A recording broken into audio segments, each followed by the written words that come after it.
दूर तक, जहां तक मेरी आवाज जा रही है, सूरज की तरह चमक देने वाले मेरे युवा साथियों, मेरी मातृशक्ति,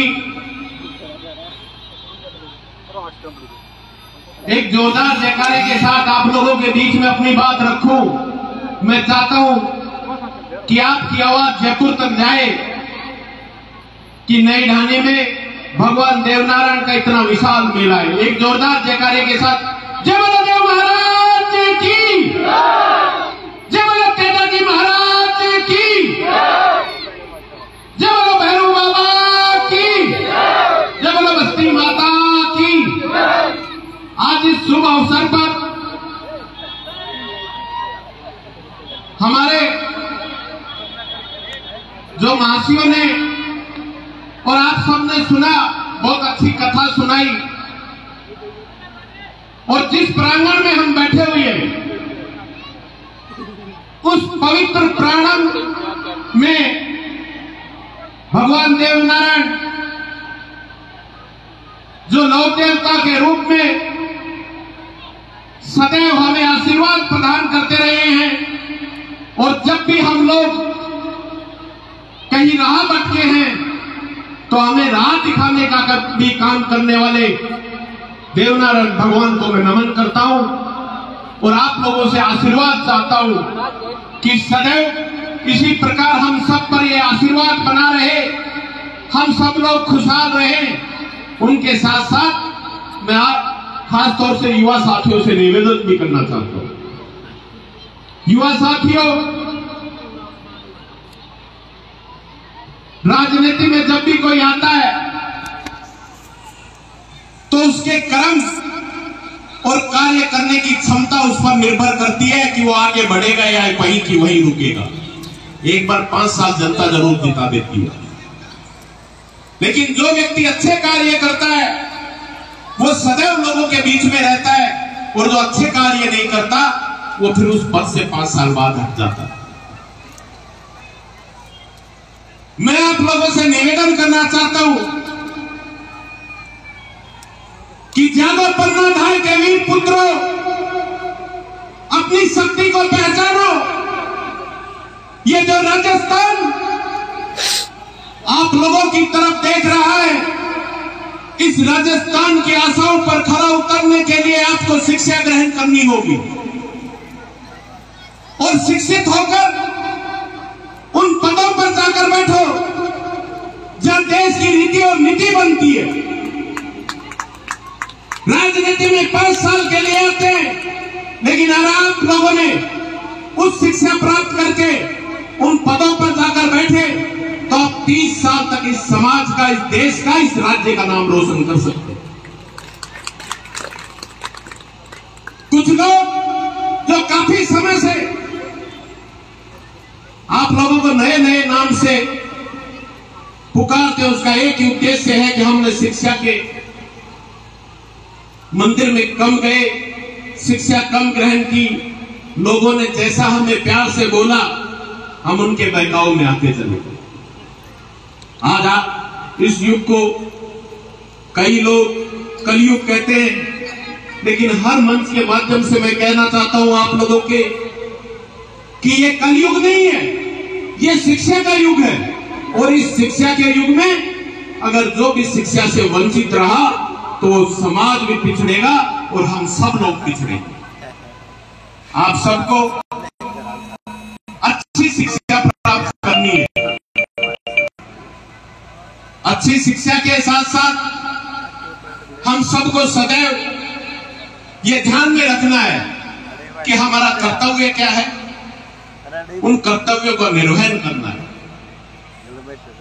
और आज आप लोगों के बीच में कहना चाहूंगा साथियों कि जब आप सब लोग घर से निकलते जाता है कि मेरा बेटा अब तक क्यों नहीं आया, हम सब लोगों को ये प्रण लेना होगा कि समय के ऊपर घर आए, अच्छी शिक्षा प्राप्त करें। और जब भी हम लोग बात करते हैं स्वर्ग और नरक की, तो मैं आप लोगों के बीच में कहना चाहता हूं कि स्वर्ग और नरक और कहीं नहीं है, इसी पृथ्वी के ऊपर।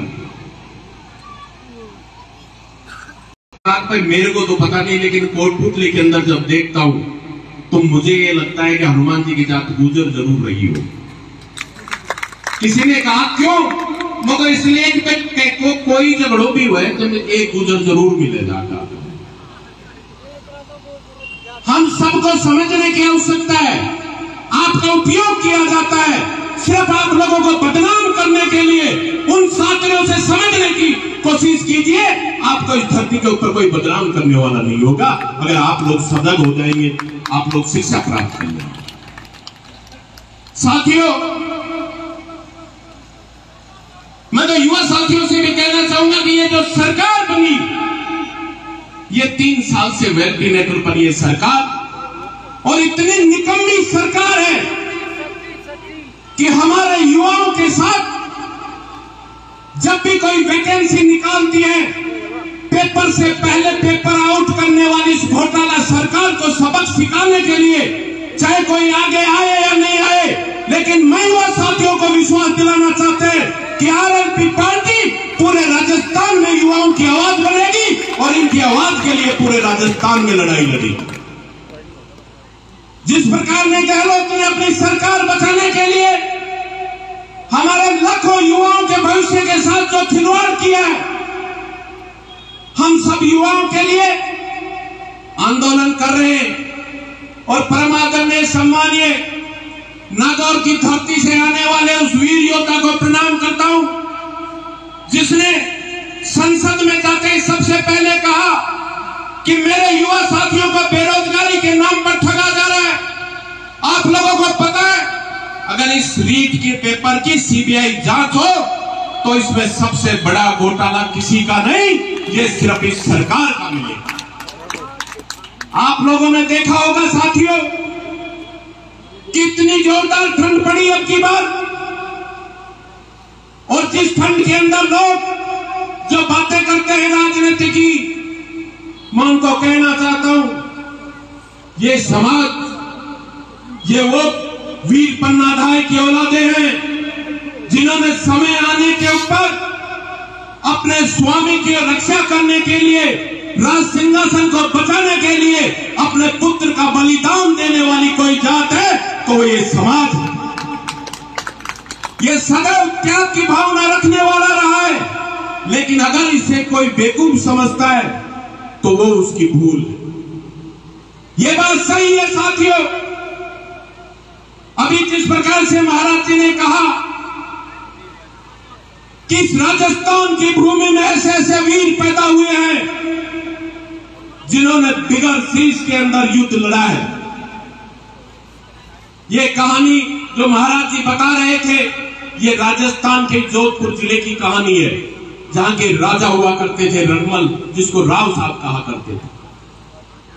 और अकबर के दरबार में उन्होंने कहा था कि राजस्थान की वीर भूमि, जिसमें सदैव त्याग और बलिदान देने वाली वीर भूमि रही है, तब अकबर ने कहा था कि सिर्फ आप लोग सिर्फ बातें बनाते हैं, लेकिन ऐसा कुछ हो नहीं सकता। मैं ज्यादा लंबा तो नहीं कहूंगा क्योंकि फिर माशा को टाइम होने होगा, और फिर लास्ट में नाच भी तो देख लो रहे हो। लेकिन इतना जरूर कहना चाहता हूं, जब रणमल ने अपने जोधाई के पास गए और उसके 2 पुत्र थे, एक पुत्र था 18 साल का, एक पुत्र था 15। किसी ने मुझे ये सब निराश होकर लौट रहे।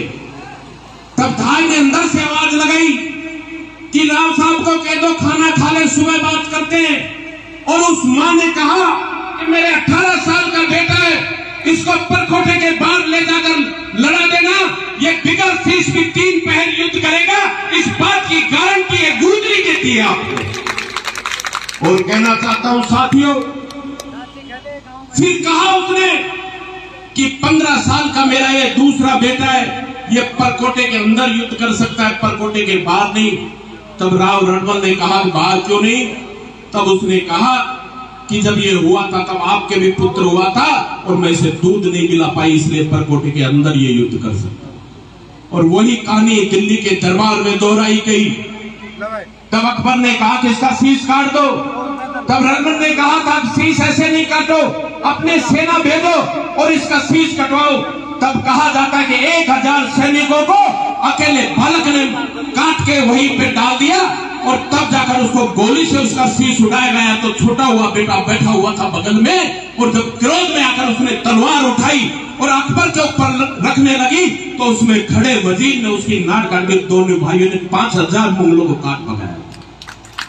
तब उन्होंने कहा था कि इन लोगों का इलाज क्या है। तब एक कहावत है कि अगर इनको शराब इनके ऊपर डाली जाए तो इनके शरीर की जो ऊर्जा है वो ऊर्जा खत्म हो जाएगी और ये अचेत होकर गिर जाएंगे। तब उनके ऊपर शरीर पर शराब का डाला गया, तब वो दोनों रुके। मैं तो कहना चाहता हूं साथियों, कहीं भी हमारी संस्कृति में शराब का जिक्र नहीं है। हम उस देश के वासी हैं। जब बाहर से कोई भी व्यक्ति आया तो उसे भगवान मानकर हमने पूजा, लेकिन जब उस व्यक्ति ने हम पर राज करने की कोशिश की तो हम वो लोग हैं जिन्होंने पीठ पीछे उनके ऊपर वार नहीं किया, तो हमने उनको ललकारा और उनकी छाती के ऊपर छुरा घोंपने का काम करने वाले वीर कौम के नौजवान साथियों, आप लोगों से निवेदन करने आया हूं, आप लोगों को विश्वास दिलाने आया हूं। और आज एक छोटी सी कहावत के माध्यम से आपको विश्वास दिलाना चाहता हूं। एक बार एक गांव के अंदर आग लगी। जब पूरा गांव जल रहा था, एक चिड़िया जहां तालाब के अंदर जाती है और पानी भर के चोंच में लेकर आती है, तब एक व्यक्ति ने कहा तू बार बार जा रही है और ये पानी लाकर इस गांव पे डाल रही है, तुझे देर से क्या होगा। तब चिड़िया ने कहा कि मुझे पता है जो मैं पानी लेकर आ रही हूं इससे गांव की आग नहीं बुझेगी, लेकिन जब भी इतिहास लिखा जाएगा तो ये कोई नहीं कहेगा कि जिस गांव में रहती थी, जिस गांव के पेड़ पर, जिस गांव के पेड़ों की डाल पर बैठा करती थी, गांव में खाना खाया करती थी, जब गांव जल रहा था तो मैं दूर जाकर किसी वन में जाकर छुपने वाली नहीं। जब भी इतिहास लिखा जाएगा तो मेरा नाम जरूर आएगा। मैं आप लोगों को विश्वास दिलाने आया हूं, ये विश्वास दिलाने आया हूं कि बहुत बहकाव में आ गए, बहुत लोगों ने बहकाया, समझ जाइए आने वाला समय। और उन जिन लोगों ने आपको ये समझ चुके कि हमें राज करने की नीति आ गई है, ये ईस्ट इंडिया कंपनी को भगाने के लिए हम सबको एक होने की आवश्यकता है। और एक हो गए तो मैं विश्वास दिलाता हूं कि 3 घंटे से ज्यादा इसको टिकने नहीं दूंगा। जहां से आया है वहीं इसको काट के और आप लोगों के बीच में आऊंगा। ये विश्वास आप लोगों को दिलाने आया हूं और आप लोगों को यह विश्वास दिलाने आया हूं कि रामस्वरूप कसाना सदैव आप लोगों के साथ था और साथ रहेगा। चाहे मुझे मेरे किसान भाइयों के लिए जब भी कोई बात आती है तो कोई भी नाम से पुकारे, मुझे फर्क नहीं पड़ता।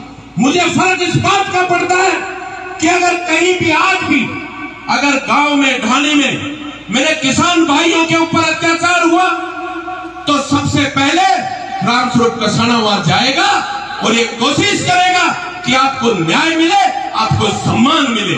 और आज भी आप लोगों से कहने आया हूं साथियों, समय बहुत कम रहा है, लेकिन ये विश्वास दिलाने आया हूं और यहाँ इस देव महाराज के मंदिर में सौगंध खाकर कहता हूं कि सदैव वो कार्य करूंगा जिससे आपके मान और सम्मान में वृद्धि हो और आपके जो आप सब लोगों का उचित न्याय होने का आप लोगों के बीच में लड़ाई लड़ते रहेंगे।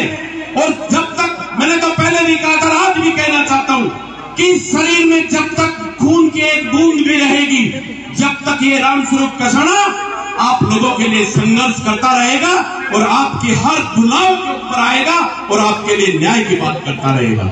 हम सब आप लोगों का जो प्यार और सम्मान मिला 3 घंटे से, जिस प्रकार